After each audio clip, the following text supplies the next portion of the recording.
So over the last couple years, we've started something new around here in our 412 student ministries, where we've been doing a senior trip where we take graduating seniors and we kind of let them come up with a destination. We kind of let them come up with a plan of where they would like to go as they celebrate graduation and stepping out into the college era or stepping into the workforce, wherever they're going. And so they kind of come up with an idea, hey, this is somewhere that we want to go. This is something that we want to experience. Now, if I was a crazy person, I would just say, all right, cool.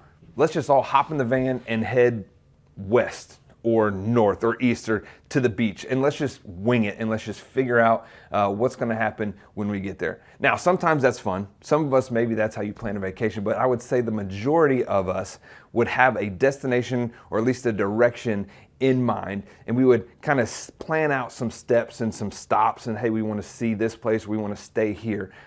That's how life normally works. Well, here's the thing. When we walk with Jesus, it's not always that easy. All those steps aren't laid out for us to be able to see 20 years down the road necessarily. And a lot of times that's where we have a hard time walking with Jesus, is not really knowing what's next. Well, over the next few weeks, as we dive into this series, it's called What's Next, we're going to join Jeremy and try and figure out how we can kind of have a better understanding of what's next and what God is calling us to. So why don't we right now join Jeremy for part one of our series, What's Next?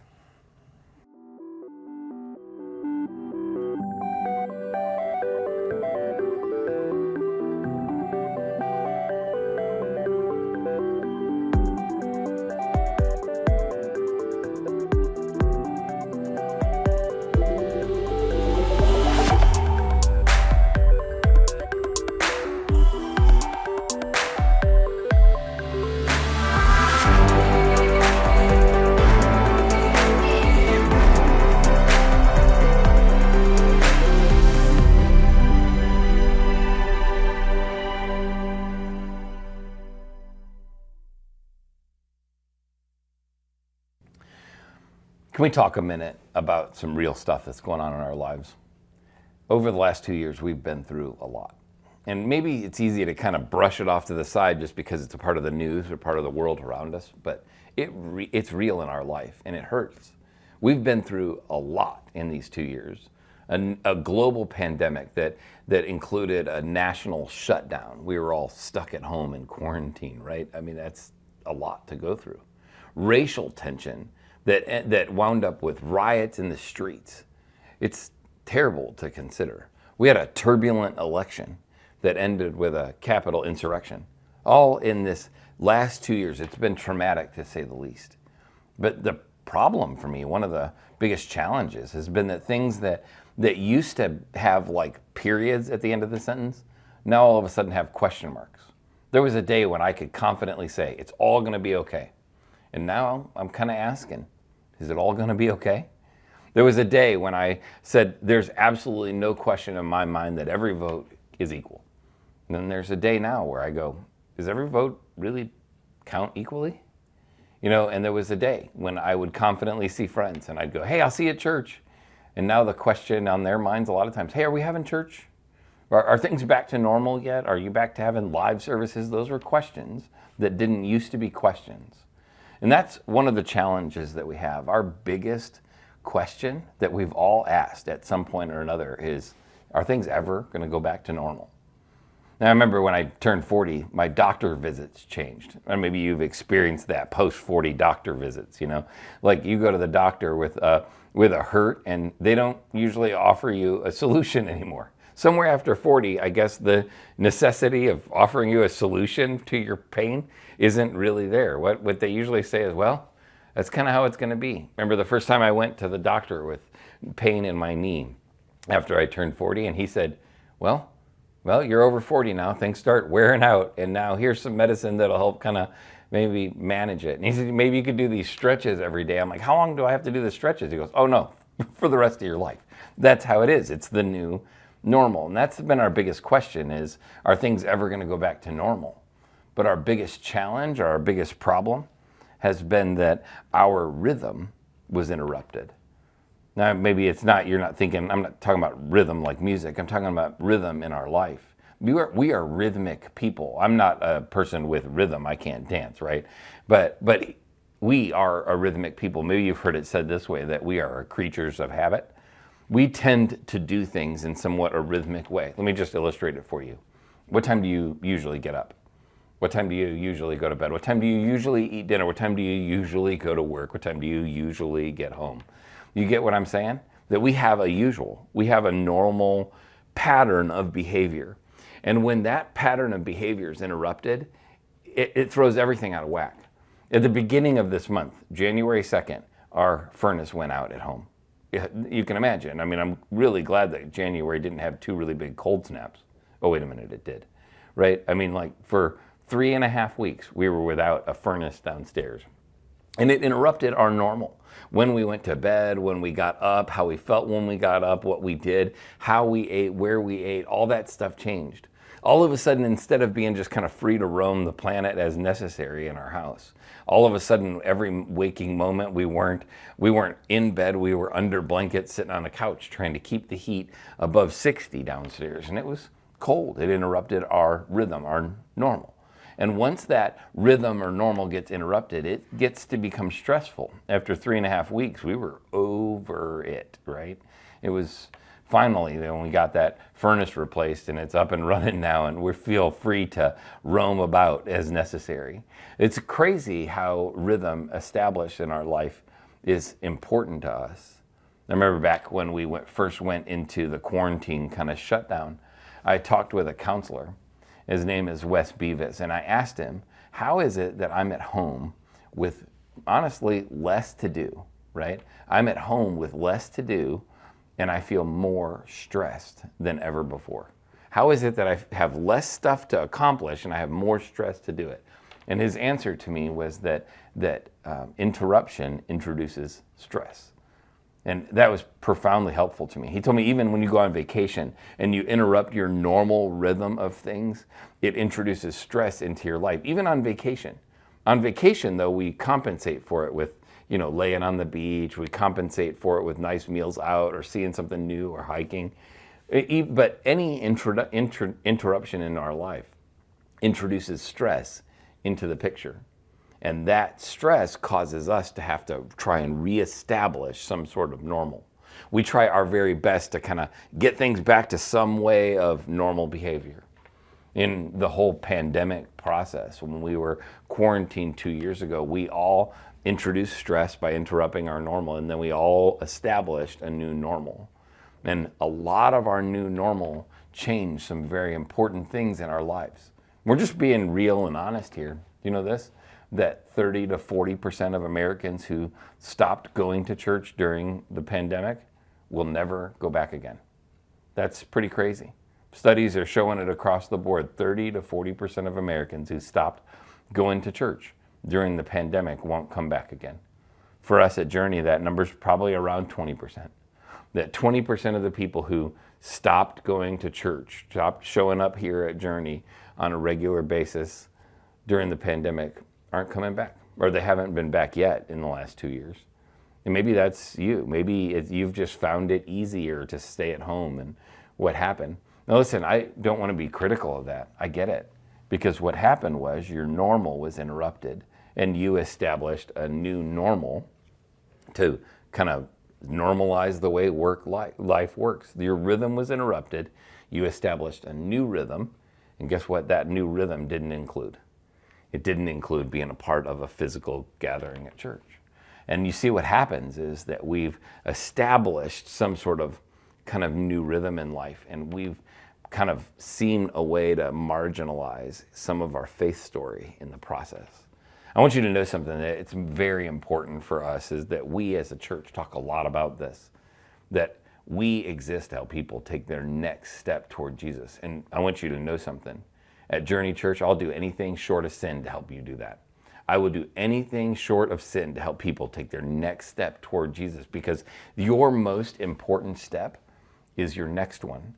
What's next for you is the most important part of the whole story. We can't kind of rest on what used to be or what has happened in our life. We have to be the kind of people who are constantly moving forward. So we'll do everything we can to help you do that. We need to work to reestablish a rhythm in our life where next steps are a regular part of our life.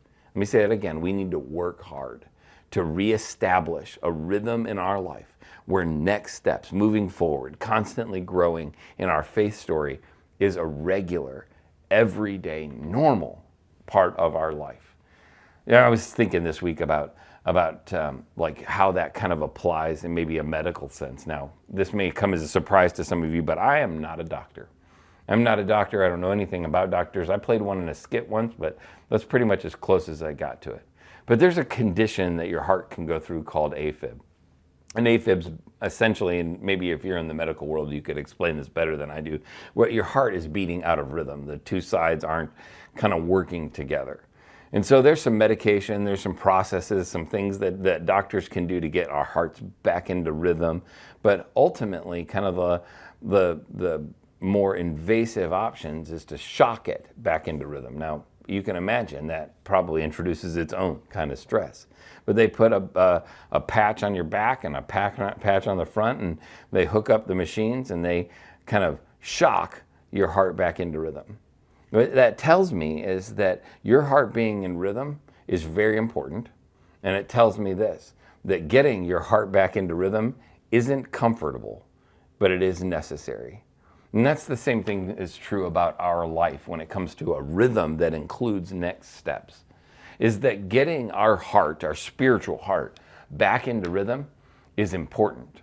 Getting our spiritual heart back into rhythm isn't easy or comfortable, but it is vital. It is important. And I believe that we as a church, we as a family, need a little cardio, what's it called? Cardio version, where we need to shock our systems, our life, our heart, our spiritual heart, back into motion. And that's when I want you to know something, that we as a church are doing everything we can to help people establish a new rhythm of life that includes taking next steps. And we're going to do that over the next 4 months. I'm kind of casting a vision and telling you a little bit about where we're headed, because we as a church are going to shock our systems back into rhythm.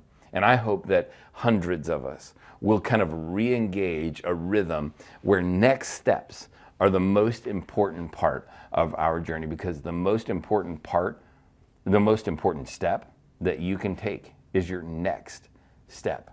So I want to help you do that. In fact, I think that there are 15,000 next steps that we as a church need to take in between now and summer. Let me say that again, 15,000 steps that we as a family need to take. I believe God's brought us to this, that there's a challenge for us, for you and for me and for everybody else that attends Journey, to take 15,000 next steps between now and summer.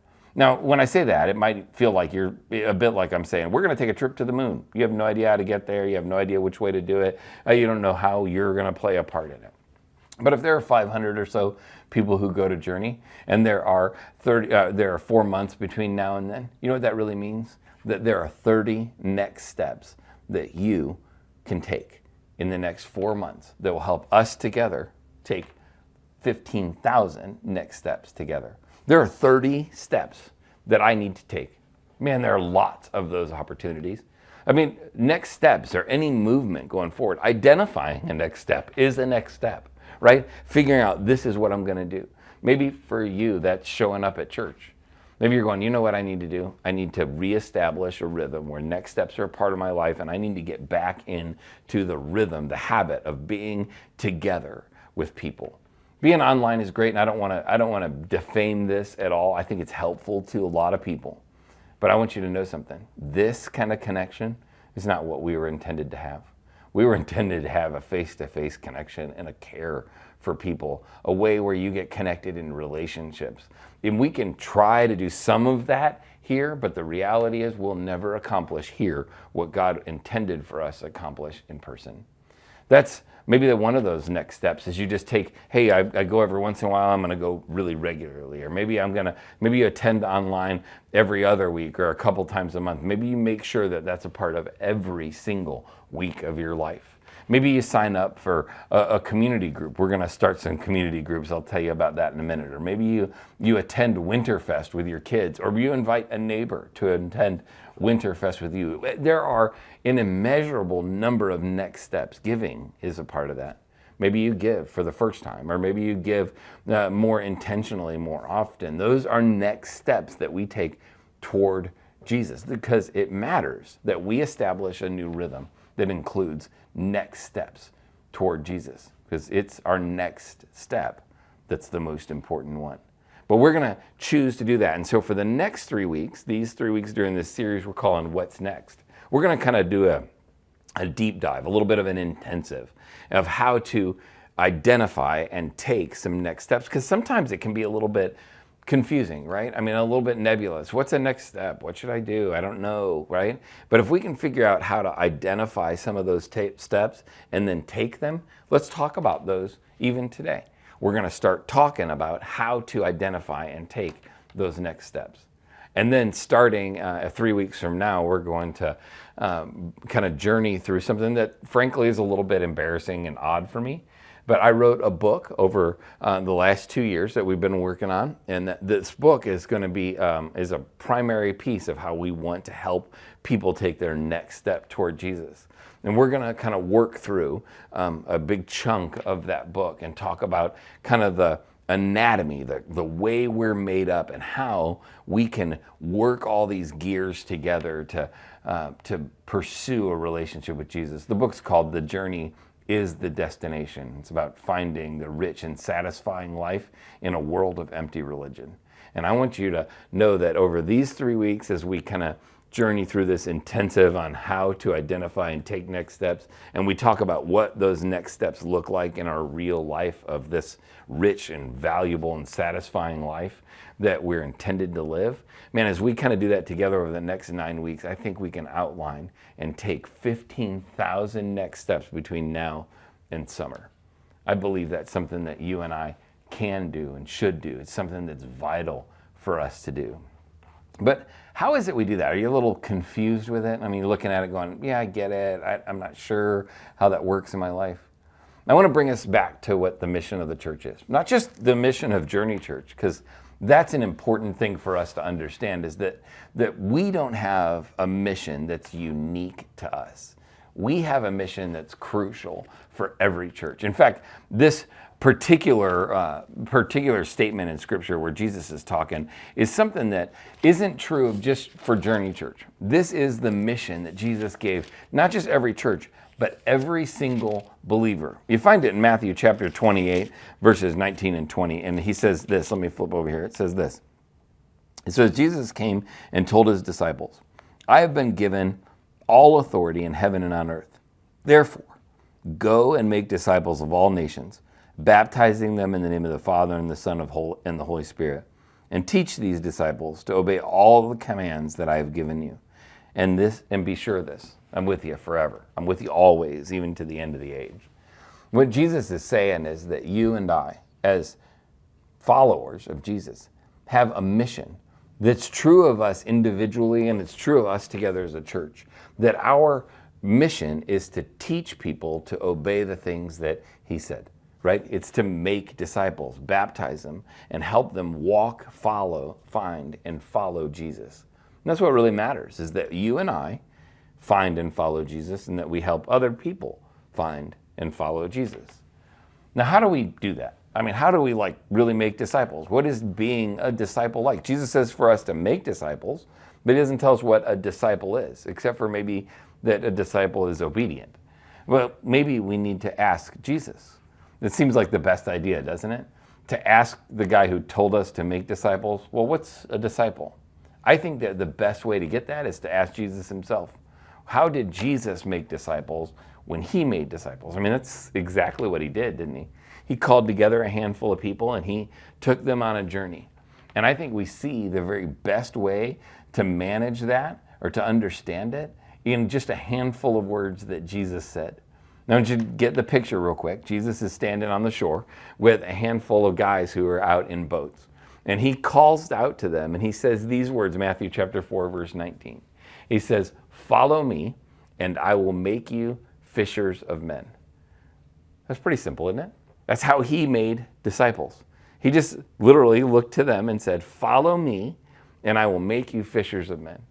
I think that when we see these words, it gives you and I like a real life template, a real life understanding of how you and I can make disciples, not only of other people, but of ourselves. Because it really asks this question, are we a disciple of Jesus?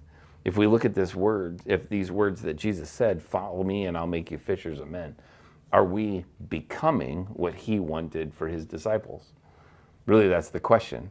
So I kind of reformulated that, right? Follow me and I'll make you fishers of men. And I'll say this, a disciple is really this. A disciple is a follower of Jesus who's being formed in the image of Jesus, and he's faithful to the mission of Jesus. I'll say it again. A disciple is a follower of Jesus who's being formed in the image of Jesus and faithful to the mission of Jesus. 3 words, follow, formed, faithful. Jesus says, follow me, and I will make you, I'll form you into fishers of men.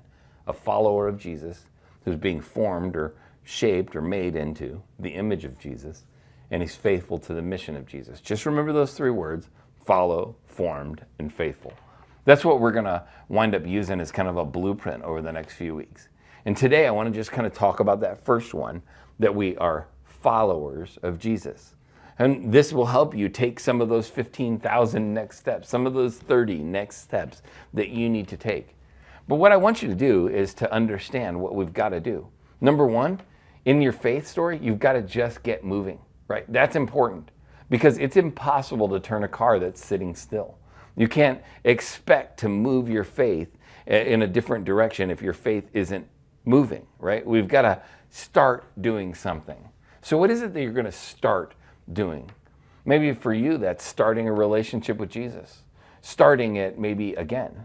Like, here's the problem. Sometimes we have a tendency to rest on a decision that we made when we were like, 7 or 8 or 9 or 10 years old. A childhood decision that we said, hey, I want to give my life to Jesus. Or maybe when you were a kid, you said, I want to invite Jesus into my life. That's not what the gospel is all about. It's not what following Jesus. Jesus didn't say, hey, let me step into your already existing life. What did he say? You go where I go. You follow me.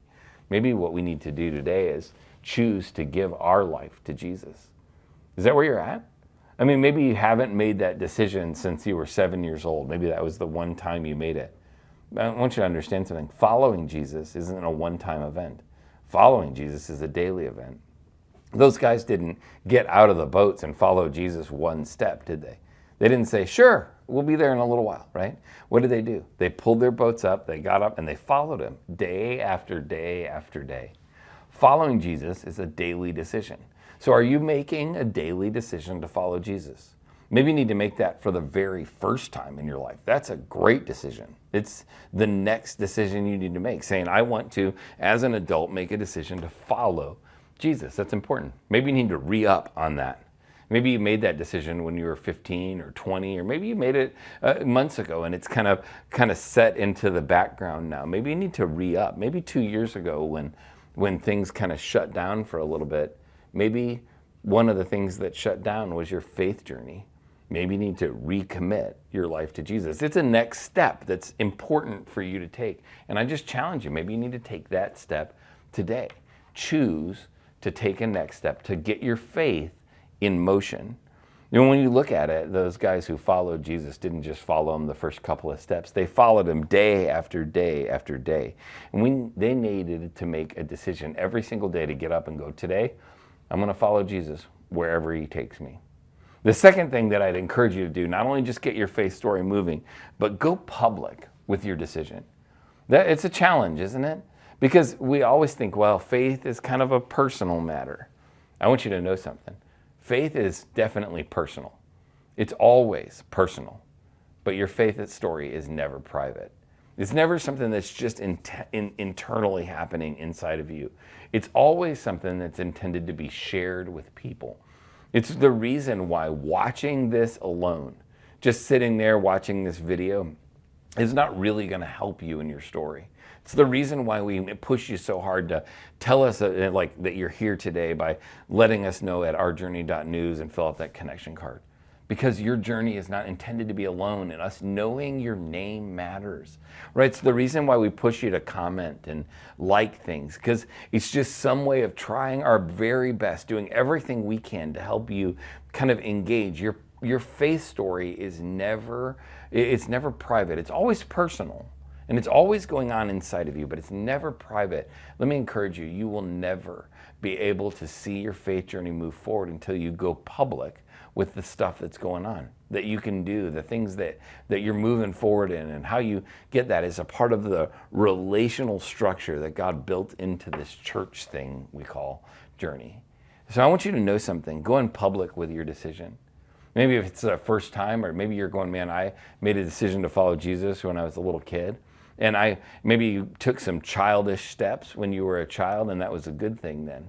And maybe you're at a place now where you're going, I need to take some adult steps, some big boy, big girl steps in my faith story. We have a lot of times where people say, hey, I really want to make an adult decision to follow Jesus.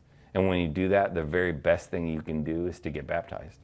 When you look through Scripture, if you were to kind of open up, let's say, the book of Acts, where the beginning of the church is, you were to read that story, what you'd find out pretty quickly is the normative way to express faith in Jesus is to get baptized. It doesn't make a ton of sense, does it?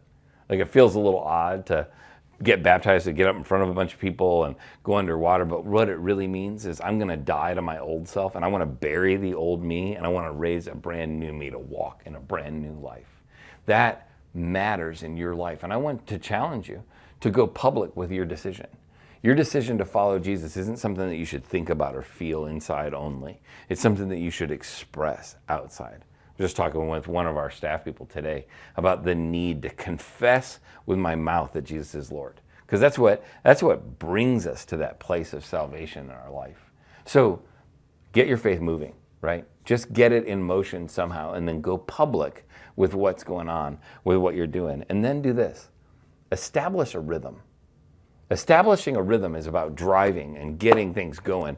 You ever drive down the highway and you feel that, like, that constant ta-dunk, ta-dunk, ta-dunk, the rhythmic part of driving down the road? It's because you're moving consistently in the same direction. That's what you and I need to do. Not only do we need to get our stuff in order, or get our faith in movement, and then go public with that, we need to establish a rhythm. Otherwise, what we do is stop and start and stop and start. Remember when you first learned to drive? Like, you didn't know how to press on the gas pedal in kind of a reasonable way. I remember, the girls, when I taught them to start, they'd go to start from a stop sign and they'd shower down on the gas and throw us all backwards, and it would just make a mess. Or they'd do that, kind of first and kind of starting and stopping thing. It happens in all of our lives when we learn to drive. It happens in our spiritual life too. We'll step on the gas on Sunday and, kind of let off it on Monday. Step on the gas again on Sunday, or hear a song and step on the gas. We need to establish a rhythm in our life. Can I just be honest with you? I would love to help you establish a rhythm in your life. Because part of what we're doing when we go to this, kind of spiritual cardio version kind of thing, where we put these pads on us and shock us back into rhythm, is over these 9 weeks and over the weeks between now and summer, my hope is that we'll establish a regular, consistent rhythm in our life where we are doing the hard work of taking extra steps now so that it reestablishes a rhythm in our life. And one of the ways I want to encourage you to do that is to tell us the next steps you're taking, because we want to celebrate them together. Your taking next steps will help other people take next steps. It will help encourage us and push us forward, because that's what we're trying to do. We're trying to shock ourselves. We're going to have to do a little bit of extra work and do some uncomfortable things. Take more steps than we have been taking lately. We're going to have to tell somebody, go public about those things. We're going to have to establish a rhythm in our life where we choose to establish this new habit of taking next steps and making them normal in our life. I would love for you to tell me about the next steps you're taking. Just, you can tell me however you want, but if you go to ourjourney.news, there's a card that says next steps. What's next for us? I want you to go there and just tell me your name really quickly and tell me what next steps you're taking. You don't have to pick from a list. There's a little box, you can just tell me like what it is. I'm going to choose to read my Bible every single day for the next week. And in fact, if you'll do this, if you don't know what to read, if you'll just go there right now and tell me, like, just say, I want a reading plan.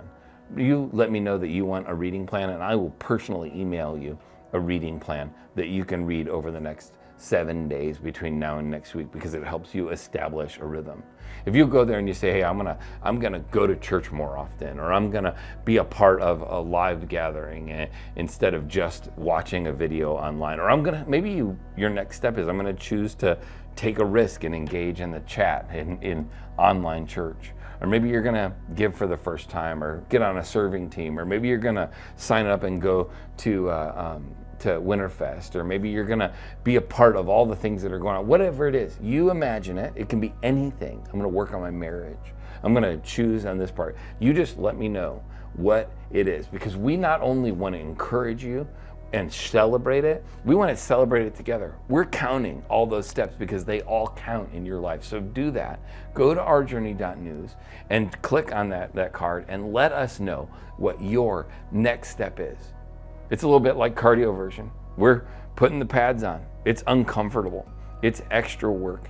It's hard for us, but it is necessary. Establishing new rhythm in our life is hard, but we need to establish a rhythm where next steps is normal. So let me just ask you this one really quick question. What's next for you?